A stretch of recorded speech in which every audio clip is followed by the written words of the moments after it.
नमस्कार, मी श्रद्धा जोशी. नमस्कार, मी श्वेता सदानंद जोशी. श्वेताबाई यूट्यूब चॅनलवर तुम्हा सर्वांचे खूप खूप स्वागत आहे.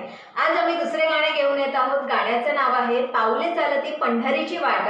चला तर मग गाण्याला सुरुवात करूयात.